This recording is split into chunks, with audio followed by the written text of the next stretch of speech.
আয়েশা বিবিকে গ্রেপ্তার করার অনেকগুলোই কারণ হতে পারে, সেটা পুলিশ প্রশাসন আইন আদালত বলতে পারবে। তবে আমরা যেটা জানি আয়েশা বিবি নির্দোষ, সে একজন আইএসএফের কর্মী, আর আইএসএফের কর্মী ভারতবর্ষের সংবিধানকে মান্যতা দিয়েই চলে। এটা হচ্ছে আইএসএফের চেয়ারম্যান নওশাদ সিদ্দিকী সাহেবের এজেন্ডা, হচ্ছে বাস্তবতাই হচ্ছে এটাই যে ভারতবর্ষের সংবিধান এবং দেশের স্বার্থে, দেশের জনগণের স্বার্থে রাজনীতি হবে। এটাই হচ্ছে নওশাদ সিদ্দিকীর মূল মন্ত্র। আজকের আয়েশা বিবিকে অ্যারেস্ট করেছে, আমাদের মনে হচ্ছে যে তার কণ্ঠকে রোধ করার জন্য এবং আইএসএফের কর্মীদেরকে ভয় দেখানোর জন্য, হয়তো কোনো রাজনৈতিক দলের দাদা দিদিদের ইশারায় তাকে তুলে নিয়ে আসা হয়েছে। কোর্ট এখনও পর্যন্ত আমাদেরকে জানায়নি এবং পুলিশ প্রশাসন এখনও আমাদেরকে জানায়নি যে কেন কী জন্য আমরা তুলেছি। তবে না, তিনি আমাদের যেটা জানা আছে যে আজও পর্যন্ত তিনি সন্দেশখালিতে যাননি।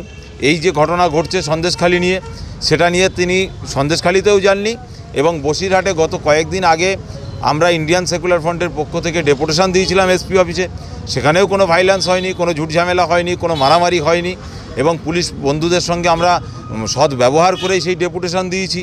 ডেপুটেশনের আশা অনুরূপ ফল হয়েছে, আমরা সেটা বাইরে এসে মানুষকে বলেছি, সেইভাবেই আমরা ডেপুটেশনের কাজ শেষ করেছি।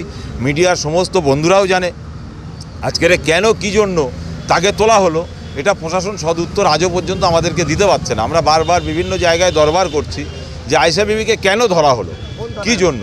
এটা আমি যেটা শুনেছি যে সন্দেশখালি থানায় অ্যারেস্ট করেছে এবং এনাকে রেখে দিয়েছে আপনার মিনাখা থানায়। এটা আমাদের কাছে যেটা শোনা কথা সেটা বললাম।